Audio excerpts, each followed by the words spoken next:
আসসালামু আলাইকুম ওরহমতুল্লাহি ওবরাকাতু ইন্নাল হামদুলিল্লাহ ওয়াসসালাতু ওয়াসসালামু আলা মান লা নাবিয়্যা বা'দা ওয়া আলা আলিহি ওয়া সাহবিহি ওয়া মান ওয়ালা। সম্মানিত দর্শক, এই মুহূর্তে কাছে বিদেশে যে যেখান থেকে আপনাদের এই প্রিয় চ্যানেল নেক্সাস টেলিভিশনের পর্দা এবং নেক্সাস টেলিভিশন ইসলামিক পেজে যারা যুক্ত হয়েছেন সবাইকে জানাচ্ছি আমি মোহাম্মদ মুস্তফা জামান অনেক অনেক মোবারকবাদ। আজকের টপিক হচ্ছে মুসলিম জীবনে জুমার গুরুত্ব।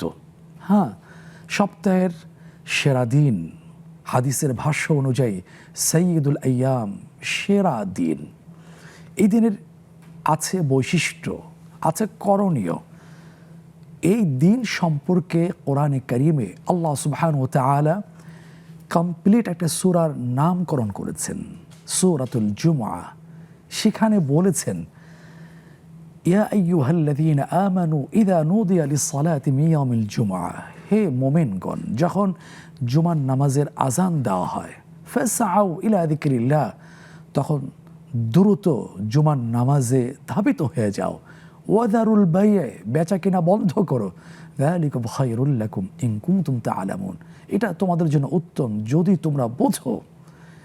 এই দিনে আছে অনেক গুরুত্বপূর্ণ সংঘটিত ইতিহাস।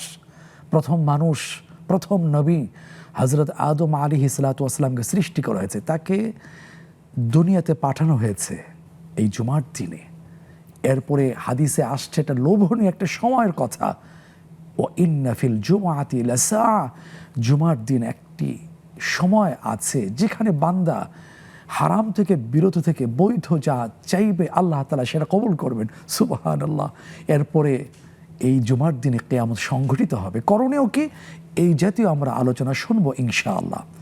আপনারা দেখছেন ইসলামী ব্যাংক বাংলাদেশ পিএলসি নিবেদিত অনন্য লাইভ আয়োজন ইসলামী জীবন বিধান।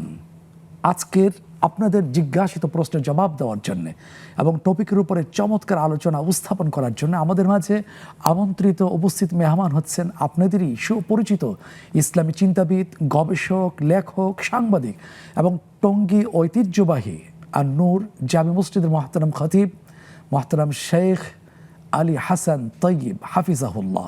আসসালামু আলাইকুম রহমতুল্লাহ। ওয়ালাইকুম আসসালাম ওয়া রাহমাতুল্লাহি ওয়া বারাকাতুহু। মোহতারাম, সুস্বাগতম আজকের এই জুমার রাতে মুবারক আয়োজনে। আপনাকে শুকরিয়া, বারাকাল্লাহু ফিকুম। আমিন আমিন ওয়া ইয়াকা আইয়াদান। সম্মানিত দর্শক, এই চমৎকার মুবারক লাইভ আয়োজনে আপনারা যুক্ত হতে পারবেন দুইটি উপায়ে। একটি হচ্ছে স্ক্রিনে প্রদর্শিত নম্বরে সরাসরি ডায়াল করে, আরেকটি হচ্ছে নেক্সাস টেলিভিশন ইসলামী পেজে মন্তব্যের ঘরে আপনার সুচিন্তিত সংক্ষিপ্ত প্রশ্ন লিখে দেওয়ার মধ্য দিয়ে ইনশাআল্লাহ আমরা চেষ্টা করব আপনাদের মূল্যবান প্রশ্নের দালিলিক জবাব দেওয়ার জন্য। আসুন, আজকের টপিক মুসলিম জীবনে জুমার গুরুত্ব, এই সম্পর্কে মহতরমের কাছ থেকে আমরা আলোচনা শুনে আসি। যে মহতরম অবগত হয়েছেন, আজকের টপিক হচ্ছে মুসলিম জীবনে জুমার গুরুত্ব। এই বিষয়ে আলোকপাত করার জন্য বিনীত আহ্বান করছি। আলহামদুলিল্লাহ, আলহামদুলিল্লাহ রাব্বিল আলামিন, ওয়াসসালাতু ওয়াসসালামু আতাম্মানি আলা নাবিয়্যিল আমিন ওয়া আলা আলিহি ওয়া সাহবিহি আজমাইন। জুমার দিন ইতোমধ্যে শুরু হয়ে গেছে। এই দিনের একটি বিশেষ আমল দরুদ পড়া, বেশি বেশি আল্লাহুম্মা সাল্লি আলা মুহাম্মাদিন নাবিয়্যিল উম্মি ওয়া আলা আলিহি ওয়া সাহবিহি আজমাইন। খুবই চমৎকার একটি বিষয়। আমি এই বিষয়টা মনে করি যে খুব বেশি আলোচিত হওয়া দরকার, মসজিদে মসজিদে, মাহফিলে মাহফিলে এবং আমাদের ক্যামেরার পর্দায়, সব জায়গায়। মানুষ জানে না জুমার দিন আসলে কি। আমরা যদি জানতাম যে জুমার দিনটা কি এবং জুমার দিনকে জুমার দিনের মতো করে আমরা কাজে লাগাতাম, তাহলে মুসলিম জীবন, মুসলিম দেশের চেহারাই পাল্টে যেত। আল্লাহ রাসূল সাল্লাল্লাহু আলাইহি ওয়াসাল্লাম বলছেন, খায়রু ইয়াউমিন তালাত আলাইহি শামস ইয়াউমুল জুমআ, মানে যে দিনগুলোতে সূর্য উদয় হয়, প্রত্যেক দিনে তো সূর্য ওঠে, সূর্য উদয়ের মাধ্যমেই দিন হয়, তার মানে সবগুলো দিনের মধ্যে শ্রেষ্ঠ দিন হলো জুমার দিন। কেন? তিনি একটু ইঙ্গিত করছেন যে ফীহি খুলিকা আদম ওয়া ফীহি উদখিলাল জান্নাহ ওয়া ফীহি উখরিজা মিনহা ওয়া লা তাকুমু সাআতু ইল্লা ফীহি, যে ওই দিনই আদমকে সৃষ্টি করা হয়েছে, জুমার দিনে আদমকে জান্নাতে প্রবেশ করানো হয়েছে এবং জুমার দিনে আদম আলাইহিস সালাম জান্নাত থেকে বেরিয়ে দুনিয়াতে এসেছেন এবং কিয়ামতের দিন অবশ্যই জুমার দিনেই সংঘটিত হবে। সুবহানাল্লাহ। তার মানে পৃথিবীর শুরু এবং মানে শেষ এবং আমাদের মানব জীবনের মানে সূচনা এবং সমাপ্তি, এটার সঙ্গে জুমার গুরুত্ব, মানে জুমার দিনটা সংশ্লিষ্ট।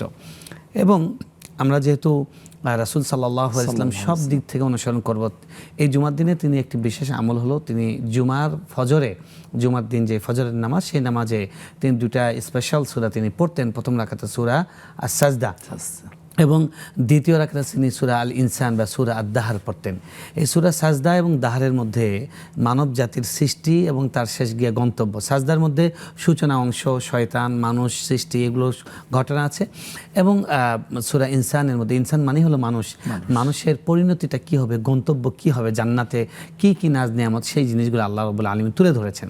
তো রাসূল সাল্লাল্লাহু আলাইহি ওয়াসাল্লাম জুমার দিন উদযাপন করতে গিয়ে, জুমার দিনকে বাস্তবায়ন করতে গিয়ে তিনি কিন্তু এমন সূরা সিলেক্ট করেছেন যেটা আমাদের সেই সূচনা এবং সমাপ্তির ইতিহাসটাকে আমাদের সামনে আসছে। তো জুমার দিন আসলে আমাদেরকে কেন দিয়েছেন আল্লাহ রাব্বুল আলামিন? জুমার দিন দিয়েছেন আমরা যেন জুমার দিনে এসে সপ্তাহের বাকি 6টা দিন এলোমেলো করলেও এই একটা দিনে যেন আমি শিকড়ে ফিরে আসি, আমি যেন মূলের কাছে আসি, যে আমি কি ছিলাম, আমি গতকালকে ছিলাম না, আমি আগামীকাল থাকবো না, আমি আসলে করছিটা কি। একজন মানুষ, একজন পথিক, তিনি রংপুর যাচ্ছেন, তিনি মাঝখানে জয়দেবপুরে যাত্রাবিরতি হয়েছে, ট্রেন থেকে তিনি নেমে মনে করছেন দেরি হচ্ছে ক্রসিং, নেমে আমি ওখানে গিয়ে সাপ খেলা দেখছে, ভুলেই গেছে, খবরই নেই, এদিকে ট্রেন হুইসেল দিয়ে চলে গেছে, সেই লোক তো ট্রেন ফেল করা লোক। আর তিনি যদি সচেতন হন, তিনি কান খাড়া করবেন যে না, কখন হুইসেল বাজবে, তার আগে আমাকে ট্রেনে আবার উঠতে হবে। তো আমরা যে দুনিয়াতে এসেছি, আমাদের দুনিয়াতে তো আসাটা ক্ষণিকের জন্য। তো এই আমাদের আসল গন্তব্য জান্নাত, জান্নাতে ছিলাম, জান্নাত থেকে বের হয়ে আসছি এবং আমরা আবার জান্নাতে যাব।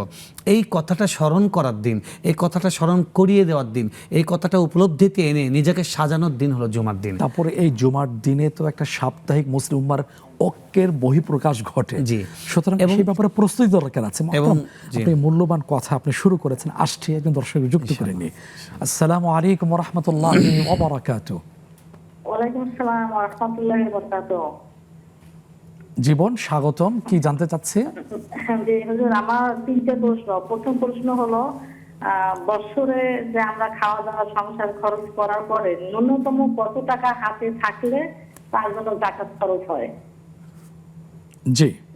জি। আর দ্বিতীয় প্রশ্ন হলো, শাওয়াল মাসের যে 6টা রোজা, তাই একটা রোজা আমি সেহরি যে খাইছি শেষ মুহূর্তটা তখন ছিল 4টা 16, কিন্তু পরের দিন আমি টিভিতে দেখি ওদের সময় ছিল 4টা 12। এখন ওই রোজাটা কি আমার নতুন করে রাখতে হবে নাকি রোজাটা আমার হবে?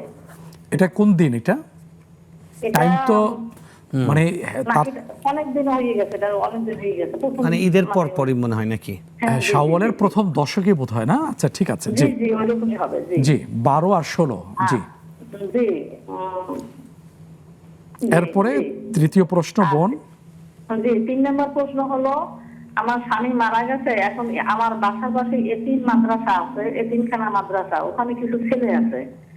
এখন ওই ছেলেদের যদি আমি একটু খাবার ব্যবস্থা করি এবং ওখানে হুজুর দিয়ে যদি আমি একটু দোয়া করাই, এটা কি আমার শরীর সম্মত হবে নাকি অন্য কিছু করলে ভালো হবে, সেটা কি? হ্যাঁ ঠিক আছে, অনেক অনেক ধন্যবাদ। আপনার মূল্যবান 3টি প্রশ্ন আমরা পেয়েছি। বোন আমাদের সাথেই থাকুন, ইনশাআল্লাহ মূল আলোচনার পরই আমরা ইনশাআল্লাহ প্রশ্ন উত্তর আমরা চলে যাব। জি মোহতারাম, বলছিলেন জুমার দিনে। তারপর জুমার দিনের দ্বিতীয় অনুষঙ্গ হলো, এই দিন একটা আল্লাহ স্পেশাল নামাজ দিয়েছেন। দেখুন, প্রত্যেক দিন কিন্তু এই দুপুরবেলা আমাদেরকে 4 রাকাত নামাজ পড়তে হয় ফরজ, আর এই দিন আল্লাহ রাব্বুল আলামিন 2 রাকাত কমিয়ে দিলেন, 2 রাকাত পড়তে হয়। এই 2 রাকাত কমিয়ে আল্লাহ 2টা খুতবা দিয়ে দিলেন। এবং এই নামাজের আলাদা বৈশিষ্ট্য আছে, সেটা হলো কি এই নামাজের সঙ্গে খুতবা আছে। এই নামাজের শর্ত হলো এটা উন্মুক্ত থাকতে হবে, এখানে অডিয়েন্স থাকবে, ব্যাপক সমাগম হবে এবং লাউডলি তাদের উদ্দেশ্যে খুতবা অর্থাৎ বক্তব্য দেওয়া হবে, যে বক্তব্যের মধ্যে রাসূল সাল্লাল্লাহু আলাইহি ওয়াসাল্লামের নির্দেশনা আছে।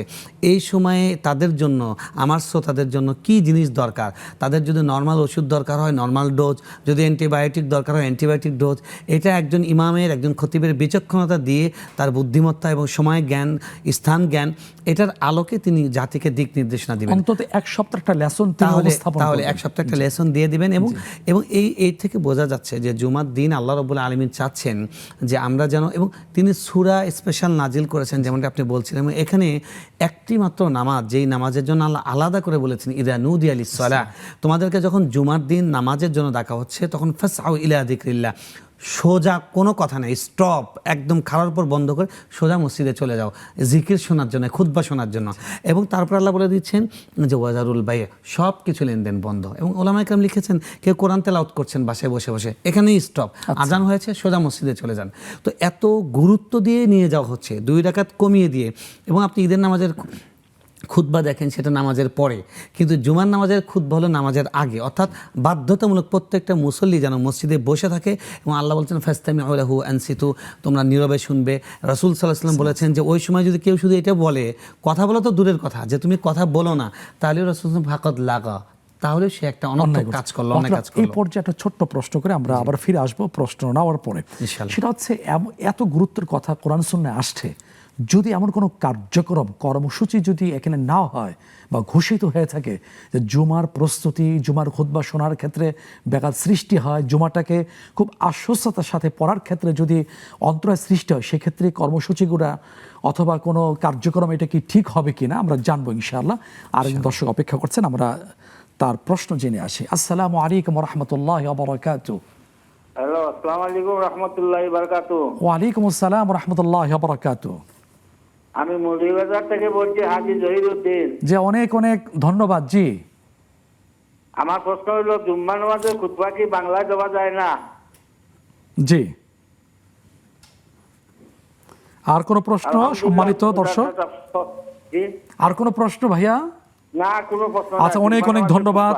জি, সেই সিলেট থেকে আমাদের সাথে যুক্ত হয়েছেন, আমাদের সাথেই থাকুন, ইনশাআল্লাহ আমরা জানার চেষ্টা করব। জি মোহতারাম, এখন এত গুরুত্ব আসছে, সেক্ষেত্রে যদি যুব সমাজ, ছাত্র সমাজ এদেরকে যদি এই সময় অন্য কোনো কর্মসূচির মধ্যে যদি তাদেরকে সামিল করে দেওয়া হয়, তাহলে দেখা যায় জুমা পড়তে পারবে না, জুমার গুরুত্ব কমে যাবে। সেক্ষেত্রে কোরআন সুন্নাহর বক্তব্য কি হতে পারে যদি ছোট্ট করে বলতেন? দেখা যায় এই দিন তার পরীক্ষা, এই দিন তার ক্লাস, এই দিন তার অন্য কোনো কর্মসূচি ইত্যাদি। দেখুন, জুমার দিনটা দেওয়া হয়েছে জমায়েতের দিন, জুমা আসলে জমায়েতের দিন। এবং জুমার দিনটা যেভাবে ইসলাম শিখিয়েছে সেটা হলো যে জুমার দিন মানুষ তার কান খাড়া করবে, সে সজাগ হবে, প্রস্তুত হবে আগের দিন থেকে। জুমার দিন কিন্তু আজকে শুরু হয়ে গেছে, বৃহস্পতিবার সূর্য অস্ত যাওয়া মাত্র জুমা শুরু হয়ে গেছে। এবং সাহাবায়ে কেরাম কিন্তু অনেকে এশার সময় চলে আসতেন, এবং তারা এশার সময় চলে আসতেন, মাগরিবের সময় চলে আসতেন, অবশ্যই তারা না পারলে সকাল সকাল চলে আসতেন এবং দূর দূরান্ত থেকে আসতেন, দূর দূরান্ত থেকে ঘেমে নিয়ে আসতেন। এই জন্য জুমার দিন একটা সুন্নাহ হলো যে এদিন গোসল করা উত্তম রূপে, তারপর আতর সুগন্ধি মাখা, কারণ বড় জমায়েত হতো, ঘেমে যেতেন, শরীরের মধ্যে একটা দুর্গন্ধ সৃষ্টি হতে পারে, এই জন্য আতর দেওয়ার কথা বলেছেন। তো এই যে জুমার দিনের যে অনুষঙ্গগুলো আছে প্রত্যেকটার দিকে যদি আমরা খেয়াল করি, এটা তো অনেক বড় টপিক, সবগুলো খেয়াল করলে আমরা দেখবো যে আল্লাহ রাব্বুল আলামিন চাচ্ছেন এই দিনে মানুষ যেন 2টা খুতবা থেকে তার জীবনের জন্য পাথেয়টা নেয় পুরো 1 সপ্তাহের জন্য। এবং এই দিন যেন মানুষ তার আত্ম উপলব্ধি করে, তার যেন আত্মশুদ্ধি, তার যেন হুঁশ ফেরা এবং আল্লাহর কাছে ফিরে আসার, তাওবা করার জন্য একটা উপলক্ষ হয়। উনি ইমামের কথা শুনবেন, খুতবা শুনবেন, তার হৃদয় বিগলিত হবে, চোখ দিয়ে অশ্রু ঝরবে এবং তিনি তাওবা করার সংকল্প নিয়ে তিনি এখান থেকে উঠবেন, তিনি আরও ভালো বেটার মুসলিম হয়ে উঠবেন। এবং জুমার দিনকে রাসূল সাল্লাল্লাহু আলাইহি ওয়াসাল্লাম ঈদের দিনের মতো করেছেন, যে এটা সাপ্তাহিক ঈদের দিন।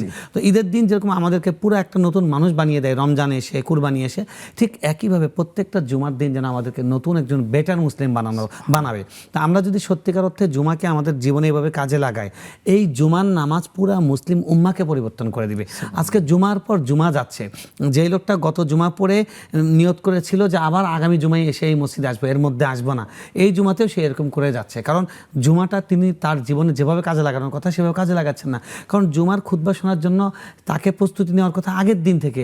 আর সেই ভদ্রলোক আজান দেওয়ার পরে বলে এখনও আজকে বলে আজান হলো, বাংলা বয়ান শুরু হবে, উনি আস্তে আস্তে ধীরে ধীরে গোসল করতে ঢোকেন, গোসল করে যখন আরবি খুতবা শুরু হয় তখন উনি এসে ঢোকেন, কিছুই বোঝেন না। আপনি সুন্দর একটা কথা বলছেন, একটা হাদিসের কথা মনে পড়ছে, আপনার সাথে দর্শকদের সাথে শেয়ার করছি। সেটা হলো, আগে যেমন বয়োবৃদ্ধ শ্রদ্ধেয় সাহাবী হযরত আবু বকর সিদ্দিক রাদিয়াল্লাহু আনহু, উনি তো ভীত সন্ত্রস্ত হয়ে পড়তেন।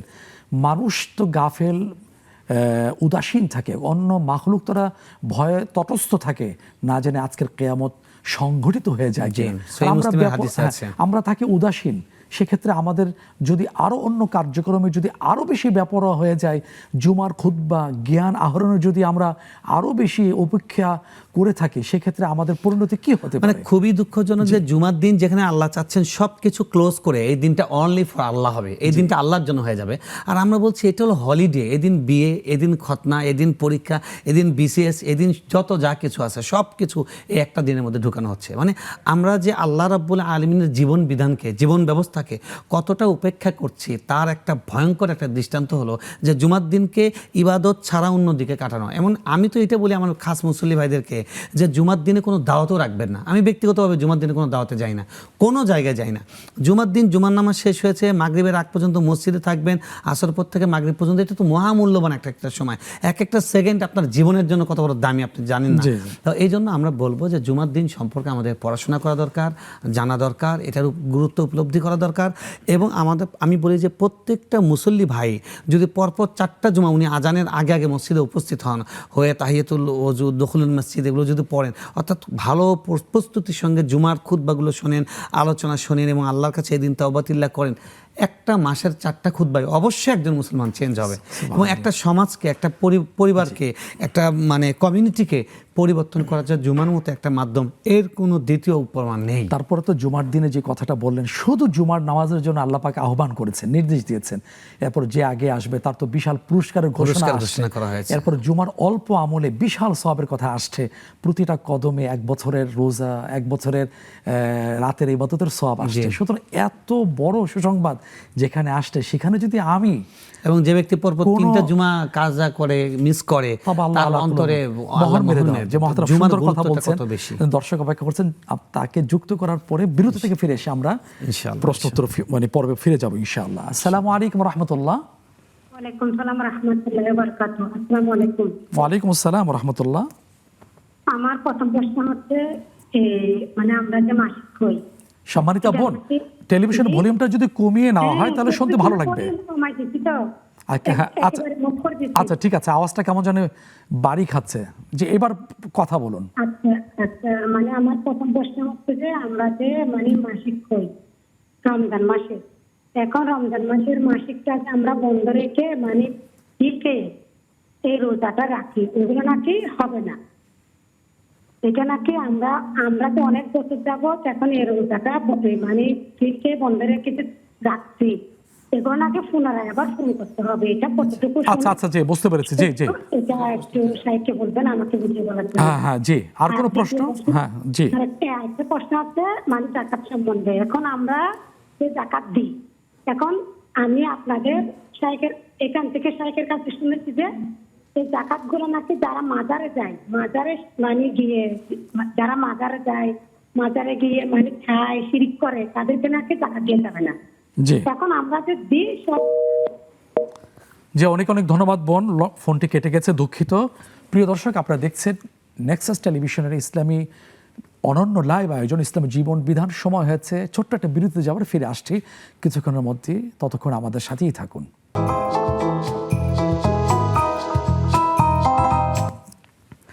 সম্মানিত দর্শক, বিরতির পরে আমন্ত্রণ জানাচ্ছি ইসলামী ব্যাংক বাংলাদেশ পিএলসি নিবেদিত ইসলামী জীবন বিধান অনুষ্ঠানে। আপনাদের প্রশ্ন জবাব দিচ্ছেন মোহতারাম আলী হাসান তৈয়ব হাফিজাহুল্লাহ। আমরা বিরতির আগে আজকের টপিকের উপর চমৎকার গুরুত্বপূর্ণ আলোচনা শুনে আসছিলাম। এবার আমরা প্রশ্নোত্তর পর্বে চলে যাচ্ছি। যে মোহতারাম, আমাদের হাতে কয়েকটি গুরুত্বপূর্ণ প্রশ্ন চলে আসছে। প্রথম প্রশ্ন, জাকাত কখন ফরজ হয়ে থাকে? জি, আমাদের এক বোন জানতে চেয়েছেন যে ঠিক নিজেদের প্রতিদিনকার খরচ, নিজেদের সাংসারিক খরচের পরে কি পরিমাণ টাকা থাকলে জাকাত ফরজ হয় বছর শেষে? দেখুন, প্রথম কথা হলো জাকাত ফরজ হয় কার উপরে? নিসাব পরিমাণ সম্পদ যার কাছে আছে তার উপরে জাকাত ফরজ হয়। এবং নিসাব পরিমাণ সম্পদ কোনটা? সেটা হলো 7.5 ভরি স্বর্ণ বা 52.5 ভরি রূপা। এই পরিমাণ স্বর্ণ, এই পরিমাণ রূপা কিংবা এর পরিমাণ টাকা, ধরুন আপনার স্বর্ণের দাম এখন কত, সেটা 7.5 ভরির দাম কত, সেটা সেই পরিমাণ। কথার কথা আমরা যদি এখন 1 লাখ করে ধরি তাহলে 7.5 লাখ টাকা। তারপরে রূপার দামে যদি ধরি তাহলে অনেক কম হবে, সেটা এখন প্রায় এখন ধরুন 1 লাখ টাকা কথার কথা। তো 1 লাখ টাকাও একটু কম, 75,000-এর মতো হিসাব হয়, আমি হিসাব করেছিলাম এবার। তো 1 লাখ টাকা মিনিমাম একটা মানুষের কাছে যদি থাকে এবং 1 বছর সেটার উপরে অতিক্রান্ত হয়, তাহলে তার উপর জাকাত ফরজ হবে। ওনার যে দৈনন্দিন খরচ, সাংসারিক খরচ, এটার বাইরে নেশাব পরিমাণ সম্পদ 1 বছর যেই হবে তখন তার 2.5% জাকাত দিতে হবে। এখন এটা যদি রূপার মূল্যকে হিসাব করে ধরা উচিত, তাহলে অল্পতে হয়ে যায়। আর যদি স্বর্ণকেই ধরেন তাহলে মোটামুটি বেশ ভালো একটা ফিগার এখন দরকার। কিন্তু এরকম যেটা হয় আমাদের পরিবারে, আমাদের সমাজগুলোতে, সেটা সব পরিবারে কিছু টাকাও থাকে, কিছু স্বর্ণও থাকে। তো স্বর্ণ নাই এরকম পরিবার নেই, তাই স্বর্ণের দামটা আপনি ধরবেন, সাথে আপনার টাকা কি আছে ধরে টাকাটা হিসাব করবেন যে কত পরিমাণ হয়েছে। স্বর্ণের 7.5 ভরিকে ক্রস করে কিনা, করলেই আপনার জাকাত ফরজ হবে। কিংবা রূপার দামকে ক্রস করে কিনা, সেটা যদি করে 1 বছর হলে জাকাত ফরজ হয়ে যাবে। এটাই হলো মূল কথা। জি, জাযাকাল্লাহ খাইরান। আশা করি সম্মানিত বোন আপনার জাকাত সম্পর্কিত প্রশ্নের জবাব সুন্দর করে শুনেছেন। এরপরে বোনের দ্বিতীয় প্রশ্ন ছিল, শাওয়ালের 6 রোজা রাখতে গিয়ে তারিখটা উনি বলতে পারেননি, যে একদিন উনি সাহরি খাওয়ার পর 4টা 16 দেখেছেন যে মিনিটে 4 মিনিট সময়, ক্যালেন্ডারের সময় থেকে 4 মিনিট 12তে খাওয়া শেষ করেছেন, 16তে খাওয়া শেষ করেছেন। পরে শেষ তিনি time ছিল জানতে 12 পেরেছেন শেষ সময় ছিল 4টা 12। এতে কি তার রোজা হয়েছে কিনা? দেখুন, প্রথম কথা হলো যে সুবে সাদিক হয়ে যাওয়ার পরে যদি উনি খান তাহলে তো রোজা হবে না। কিন্তু আমাদের একটা ব্যাপার আছে, সেটা হলো আমাদের ক্যালেন্ডারগুলোতে অ্যাকুরেট টাইম দেওয়া হয় না, সতর্কতামূলক 2-3 মিনিট 2-4 মিনিট বাড়িয়ে দেওয়া হয়। এটা সাধারণত মহতরম রমাদান মাসে হয়ে থাকে। হ্যাঁ, রমাদান মাসে হয়ে থাকে। বাকি 11 মাস আপনি যেটা করতে পারেন, ওই তারিখ দিয়ে আপনি গুগলে সার্চ করতে পারেন যে ওই দিন সূর্য সুবে সাদিকের অ্যাকুরেট টাইম কত ছিল, গ্রিনিচ টাইম। সেটাতে যদি দেখেন যে 16র আগেই সেটা শেষ হয়ে গেছে, তাহলে সতর্কতামূলক ওই রোজাটা আপনার জন্য কাজা করে নেওয়া ভালো হবে। আর যদি দেখেন যে 16 বা এর 1 মিনিট আগে বা পরে, তাহলে সেক্ষেত্রে আপনি না করলে না করতে পারেন। কিন্তু যদি কয়েক মিনিটের ডিস্টেন্স হয় তাহলে করে নেওয়াটাই আপনার সতর্কতা হবে।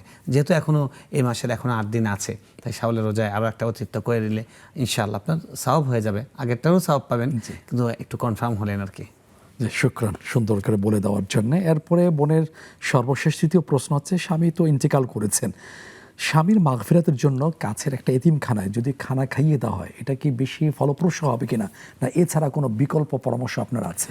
উনি বলেছেন যে খানা খেয়ে তারপরে তাদের মাধ্যমে দোয়া করে নেওয়া হয়। দেখুন, খানা খাওয়ানো পর্যন্ত ঠিক আছে, দোয়াটাও ঠিক আছে, কিন্তু খানা খাওয়ার পরে দোয়া বা খানাকে কেন্দ্র করে দোয়া বা দোয়াকে কেন্দ্র খানা, এই জিনিসটার মধ্যে হলো ইসলামের একটা অবজেকশন আছে। সেটা হলো যেমন আল্লাহ রাব্বুল আলামিন সূরা ইনসানে জুমার দিন যে সূরাটা পড়া হয়, ওখানে আল্লাহ বলেছেন যে ওয়ায়াকুলুনা আত-তাআমা আলা হুব্বিহি মিসকিনা ওয়া ইয়াতীমা, তারা মানুষকে আল্লাহর ভালোবাসায় গরিবদেরকে খাবার খাওয়ায়।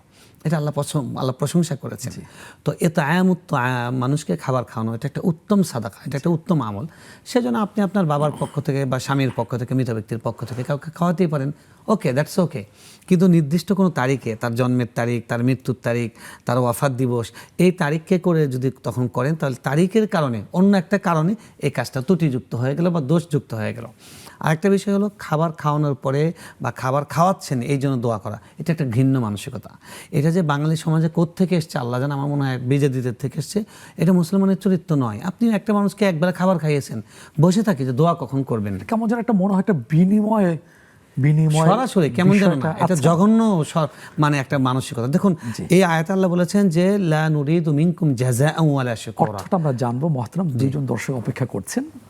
আসসালামু আলাইকুম ওয়া রাহমাতুল্লাহ। ওয়ালাইকুম আসসালাম।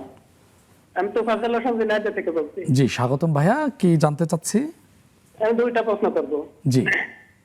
প্রথম প্রশ্ন, আমি আজ 8 বছর আগে একটা রোড অ্যাক্সিডেন্ট করি। রোড অ্যাক্সিডেন্ট করে মেরুদণ্ড এবং স্পাইনাল কর্ড মারাত্মকভাবে ক্ষতিগ্রস্ত হয়। দেশ বিদেশে চিকিৎসা করেছি, কোনো ফল পাইনি। কিন্তু রাসূল সাল্লাল্লাহু আলাইহি ওয়াসাল্লাম তো বলেছেন সব রোগের শেফা আছে। এখানে আমি এই আমল করলে এই রোগ থেকে মুক্তি পেতে পারি। জি। দ্বিতীয় প্রশ্ন। আর একটা প্রশ্ন হলো, বিধর্মী রাষ্ট্রগুলো ফিলিস্তিনের পক্ষে এত আন্দোলন করছে, কিন্তু আমাদের ইসলামী রাষ্ট্রগুলো কেন এত নীরব? এই একটা প্রশ্ন। জি, অনেক ধন্যবাদ, অনেক ধন্যবাদ। আমাদের সাথেই থাকুন। জি, আরেকজন দর্শক আছেন। আসসালামু আলাইকুম রহমতুল্লাহ। আসসালামু আলাইকুম। আসসালাম। ওয়ালাইকুম আসসালাম। জি, কেমন আছেন? জি আলহামদুলিল্লাহ, আশা করি আপনি ভালো আছেন। জীবন, কি জানতে চাচ্ছি, প্রশ্নটা করে ফেলুন। প্রশ্নটি হচ্ছে আমার মায়ের প্রশ্ন। উনি হচ্ছে একটা সময় খুব অসুস্থ হয়েছিলেন, তো ভয় পাওয়ার কারণে উনি সালাতুত তাসবিহ নামাজ সারা জীবন করবেন, প্রতি মাসে একবার করে, এরকম একটা মানত টাইপের করেছিলেন। কিন্তু ইদানিং আর কি বিভিন্ন শেখ বা ওলামাদের কথাই জানা যাচ্ছে যে এটা হাদিস দ্বারা সম্পূর্ণভাবে প্রমাণিত না। তো সেক্ষেত্রে উনি একটু দ্বিধান্বিত আছেন যে এটা ক্যারি অন করবেন কিনা, অথবা যদি না করেন সেক্ষেত্রে মানত করা আছে যেহেতু, সেটা কিভাবে পূরণ করবেন এটা জানতে চাচ্ছেন। অনেক অনেক ধন্যবাদ। ঠিক হচ্ছে কিনা, কোনটা ঠিক আমরা জানবো ইনশাআল্লাহ। আমাদের সাথেই থাকুন। যে মহতরম, এবার বলছিলাম যে জি ওই হ্যাঁ, কথাটা শেষ করি যে আল্লাহ রাব্বুল আলামিন আল্লাহ। বলেছেন তারা মানুষকে খাওয়ায়, জি। তাদের কাছ থেকে বিনিময় তো চাই না, এমনকি থ্যাঙ্কস বলুক এটাও চায় না। আয়েশা রাদিয়াল্লাহু তাআলা আনহা তিনি যে ভাতা পেতেন তার খাদেমার মাধ্যমে, তার সেবিকার মাধ্যমে, ওই ভাতা পেয়েই তিনি গরিবদের বাসায় তার তালিকা করা থাকতো, পাঠিয়ে দিতেন যে এই ভাতা পেয়ে একটা বিধবা মানুষের চলার একটা টাকা, সেটা থেকেও তিনি দান করতেন। ওই মহিলাকে বলে দিতেন দান করে কিছুক্ষণ বাইরে দাঁড়িয়ে থেকে শুনবা কি মন্তব্য করে। অনেক দিন গিয়েছে, তারপরে প্রশ্ন করেন আপনি এটা আমাকে কেন বলেন? বলেন যে এই জন্য বলি যে সে তো এটা পাওয়ার পরে মনে খুশি হয়ে আমার জন্য দোয়া করবে, আমি তার জন্য আরও বেশি দোয়া করব, যাতে দোয়ার মাধ্যমেও আমার দানের কোনো বিনিময় না হয়ে যায়।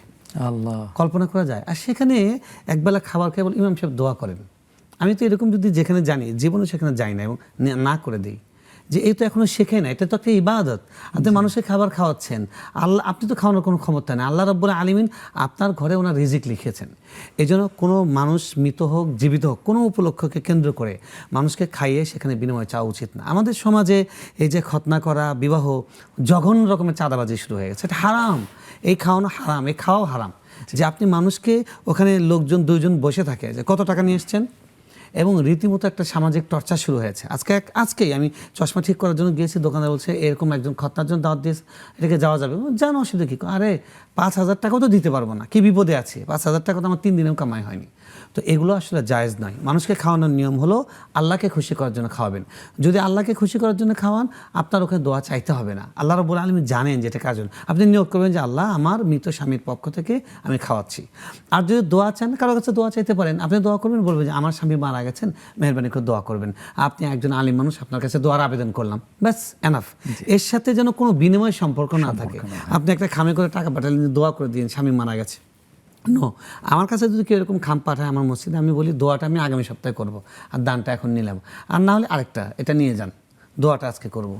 তো সুতরাং এই জাতিকে সংশোধন করা দরকার। আল্লাহ আমাদেরকে সহি বুঝ দান করুন। আমিন আমিন। মহতরম, সময় হচ্ছে একটা বিরতিতে যাব। প্রিয় দর্শক, আপনারা দেখছেন ইসলামী ব্যাংক বাংলাদেশ পিএলসি নিবেদিত ইসলামী জীবন বিধান অনুষ্ঠান। আপনাদের প্রশ্ন জবাব দিচ্ছেন মহতরম শেখ আলী হাসান তাইয়িব। আমাদের হাতে আছে আরও অনেক গুরুত্বপূর্ণ প্রশ্ন, উত্তর জানবো বিরতি থেকে ফিরে আসার পরে ইনশাআল্লাহ। ততক্ষণ আমাদের সাথেই থাকবেন।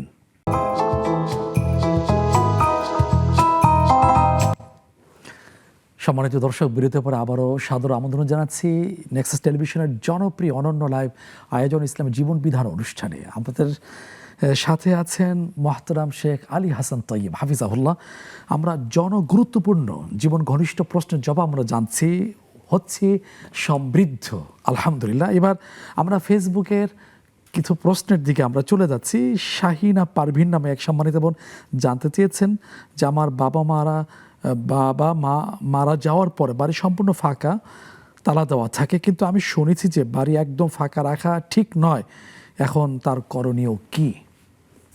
আসলে তিনি তো বলেননি কি জন্য ফাঁকা রেখেছেন, যে কোনো লোক থাকার মতো নেই সেজন্য, হয়তো নাকি ভয়ে, যেটাই হোক। দেখুন আমাদের সমাজে কিন্তু আছে যে কেউ মারা গেলে মনে করে 40 দিন পর্যন্ত তার রুহ ওখানে আসে, এই টাইপের ব্যাপারটা আবার চিন্তা করে ভয় থাকে না। আমার শ্বশুর মারা গিয়েছে, ওই ঘরে কেউ থাকবে না। আমি গিয়ে বললাম আমি আগে এই ঘরে থাকি, দেখেন আমাকে মেরে ফেলে টেলে কিনা। পরে বললাম এটা তো কোন ধরনের চিন্তা, যিনি চলে যাচ্ছেন তিনি হয় এই লিগি না সেই যিনি চলে গেছেন, উনি তো আল্লাহর কাছে গিয়েছেন, উনি এখানে কোনো কিছু করার ক্ষমতা হয়তো রাখেন যে না। ধর্ম বিশেষের যে পুনর্জন্ম, সেখান থেকে মনে হয় আমাদের ধারণাটা আসছে বোধ হয় যে নাউজুবিল্লাহি মিন যালিক, এগুলো বিজাতীয় চিন্তা।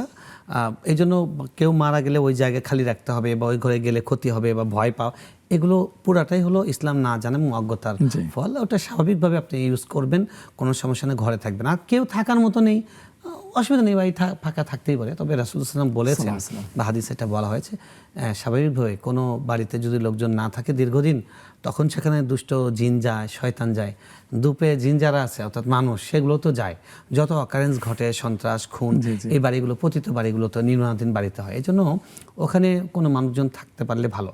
একান্ত নাই, তাতে ধর্মীয়ভাবে কোনো সমস্যা নেই। যদি এরকম হয়েছে 1 মাস 1.5 মাস কেউ থাকার মতো নেই, তাহলে ভাড়া দিয়ে দেন, যদি একান্ত কেউ না থাকার। কিন্তু কোনো ব্যক্তি মারা গেছে সেজন্য খালি রাখতে হবে, এই ধরনের বিশ্বাসটার কোনো স্থান শরীয়তে নেই। জাযাকাল্লাহ খায়ের। তোফা নামে আরেক বোন জানতে চেয়েছেন তাহাজ্জুদ নামাজের ফজিলত কি, এই নামাজ পড়লে কোনো ভয়ভীতি আছে কিনা?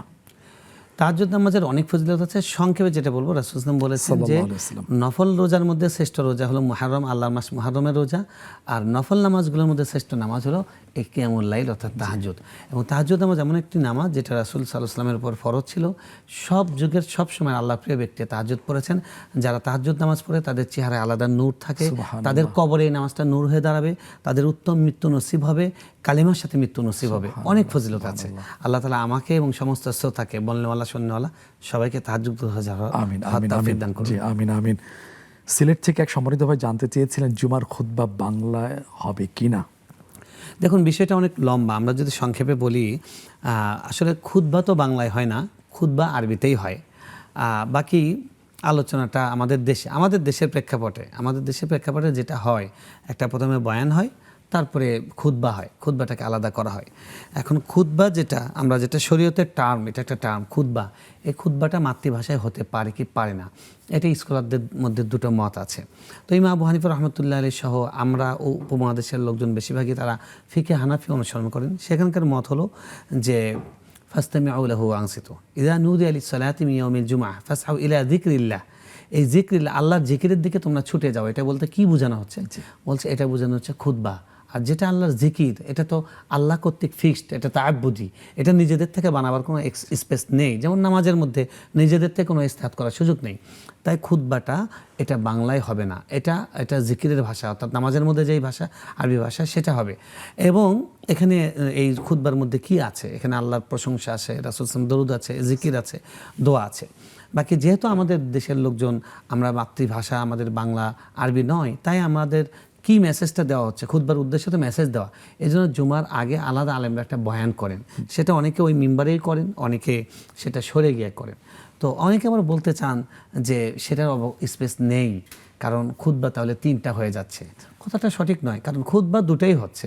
এটা খুতবা পূর্বে একটা বয়ান, একটা আলোচনা। আবু হুরায়রা রাদিয়াল্লাহু থেকে এমন একটা বিষয় আসছে বোধহয়, উনি তা আলাদা জুমার আগে বোঝানোর জন্য।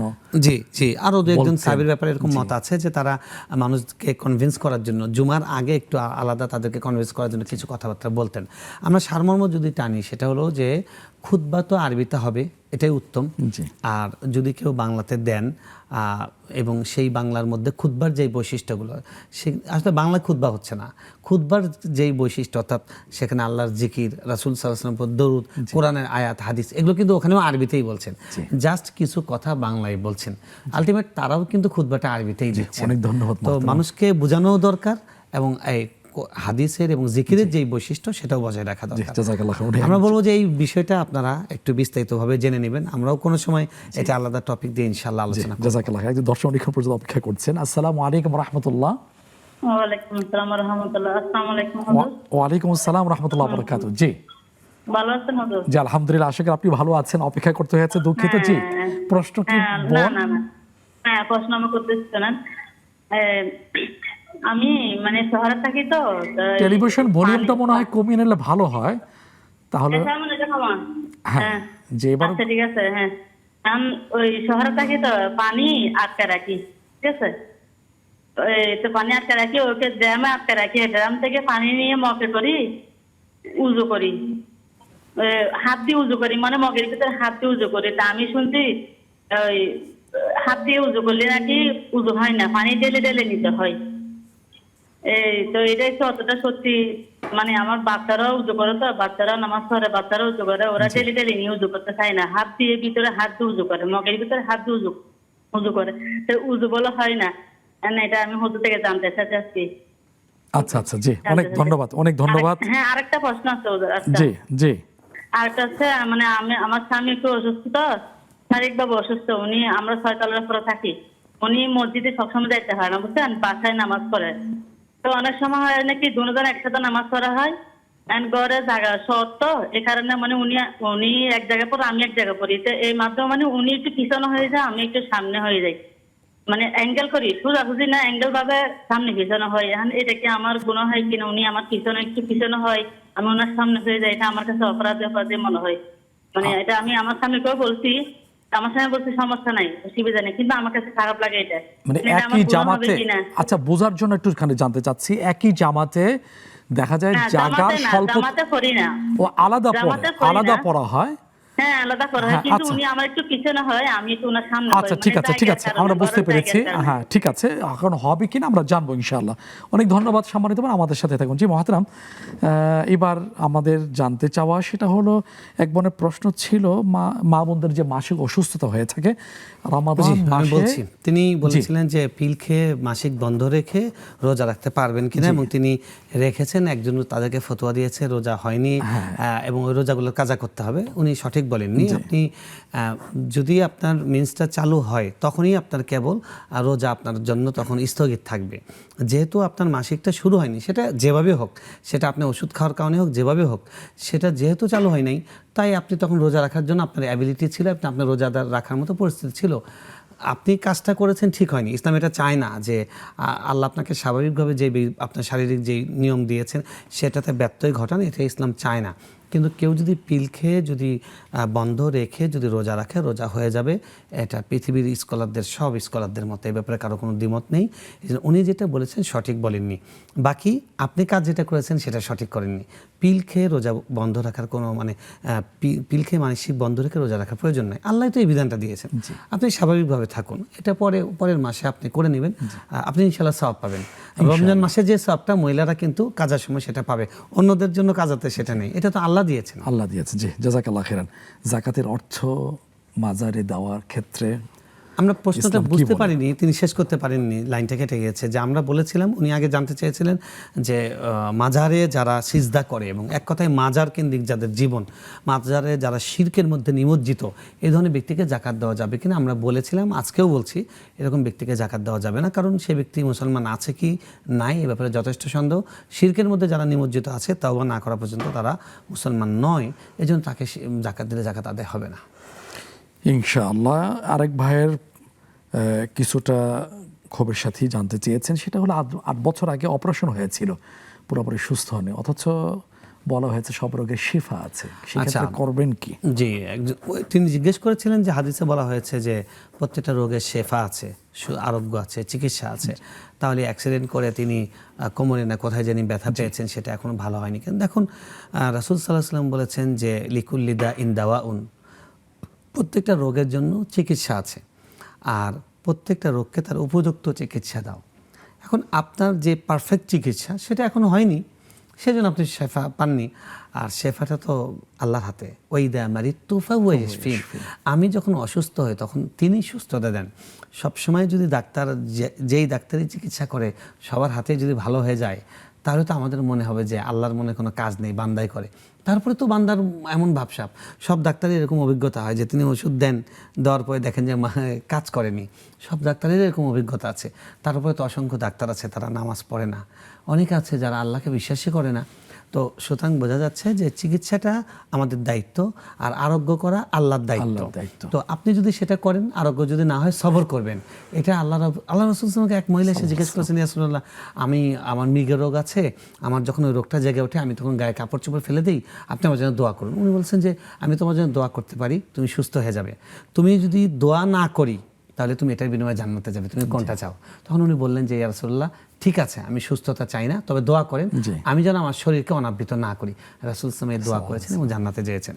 তাই আপনি এই রোগের মাধ্যমে আল্লাহ আপনাকে জান্নাতের জন্য উপযুক্ত করছেন, গুনাহ মাফ করে দিচ্ছেন।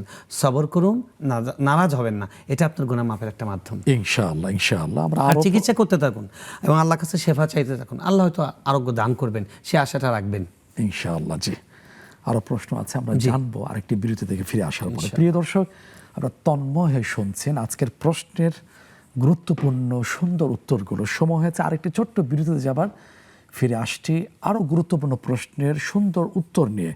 আশা করি ততক্ষণ আমাদের সাথেই থাকবেন।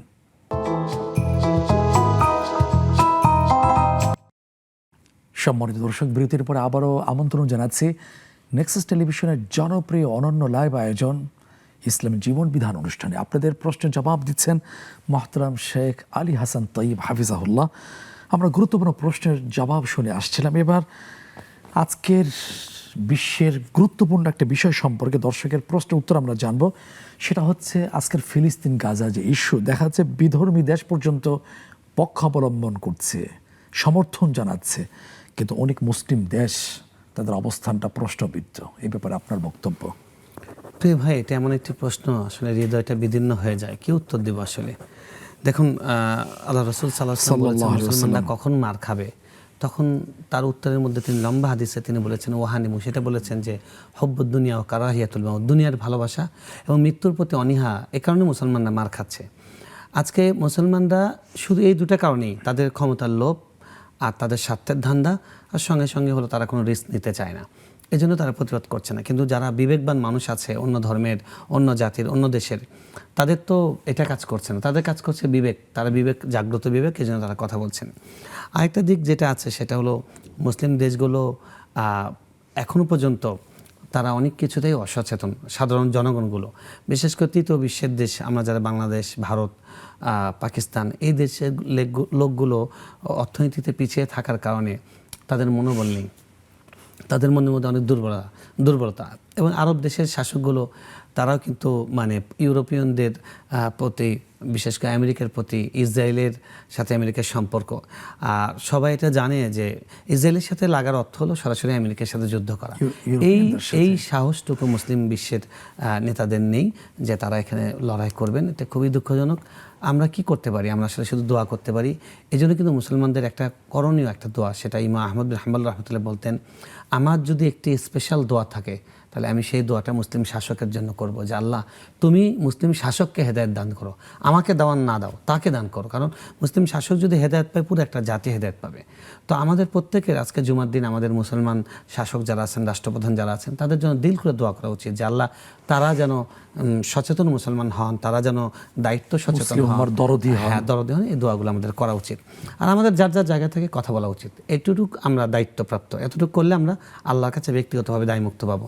যে আমি যতটুকু বলতে পারি, আমি ফেসবুকে বললাম, বন্ধুকে বললাম, আমার মঞ্চ থেকে আমি বললাম, এতটুকু যেন আমরা বলে যাই, হঠাৎ যেন না হই।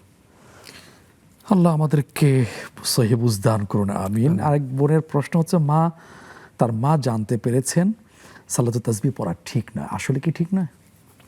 দেখুন, তিনি দীর্ঘদিন ধরে পড়তেন এবং তিনি অনেক আলেমের কাছ থেকে শুনতে পেরেছেন যে এই নামাজটা ঠিক নয়। ঠিক আছে, হাদিসের সনদের দিক থেকে এই নামাজটা খুবই খুবই খুবই প্রশ্নবিদ্ধ। এবং এই হাদিসের মধ্যে যে হাদিসটা আছে, এখানে একটা বক্তব্য আছে যে মানে কোনো সগিরা ওয়ালা সাগীরাতান ওয়ালা কাবীরাতান, কোনো সগিরা, কোনো কবিরা গুনাহ নেই যেই গুনাহটা এই নামাজের মাধ্যমে মাফ হয় না।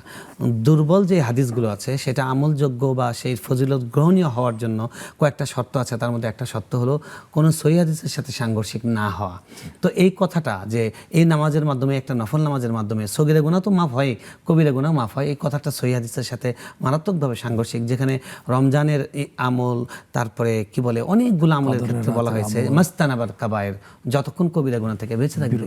তো সেই জন্য এই হাদিসটাকে অনেকেই নেননি, অনেকে মওযু বলেছেন। আমরা যে এই হাদিসটার ব্যাপারে আমার ব্যক্তিগতভাবে আমার যতটুকু স্টাডি, আমি অদম আল্লাহু আলিম বিসসাওয়াব, সেটা হলো শেখ আলবানী এটাকে বিভিন্ন মাধ্যম দিয়ে আসার কারণে এটাকে কথাটা শুনবো, একজন দর্শক অপেক্ষা করছে, এটাকে উনি গ্রহণ করেছেন, অন্যরা গ্রহণ করেননি। জি, জাযাকাল্লাহ খাইরান। আমি ওনার মতটাকে গ্রহণ করি না, আমি নিজে এটা আমল করি না। অনেক নামাজ আছে, এই নামাজটা পড়া শুকরান। জি, আসসালামু আলাইকুম রাহমাতুল্লাহ। আসসালামু আলাইকুম। জি বোন, হ্যাঁ জি, দ্রুত প্রশ্ন করে ফেলি।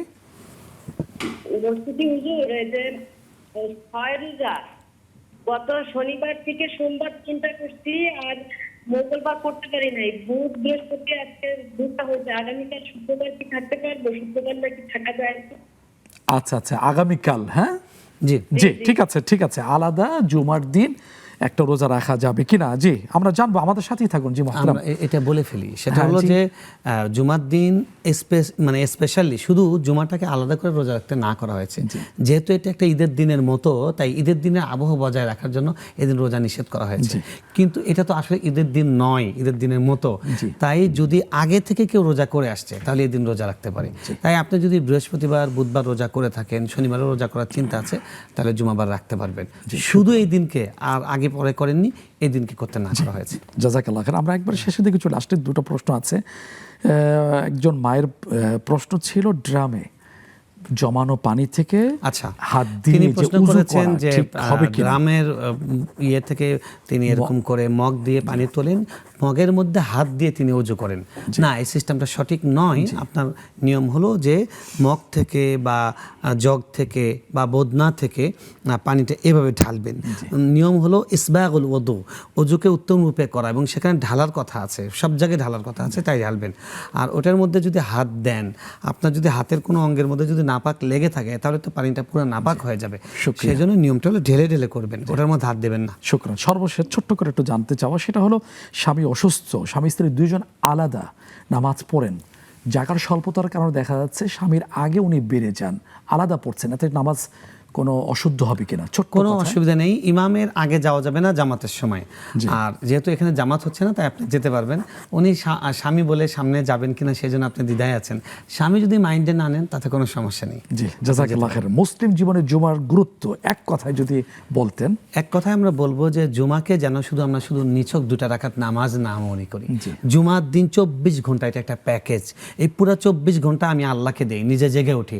এই জুমার দিন সব কাজ বন্ধ, কোনো পারিবারিক সামাজিক নয়, এই দিনটা অনলি আল্লাহকে দেওয়ার চেষ্টা করি। এটাই আমাদের কাছে অনেক অনেক ধন্যবাদ। জাযাকাল্লাহ খাইরান মুহতারাম।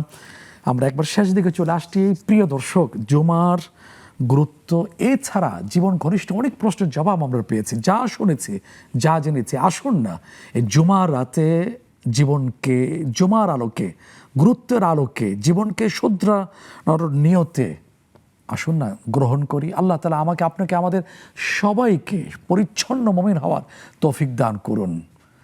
আসসালামু আলাইকুম ওয়া রাহমাতুল্লাহি ওয়া বারাকাতুহু।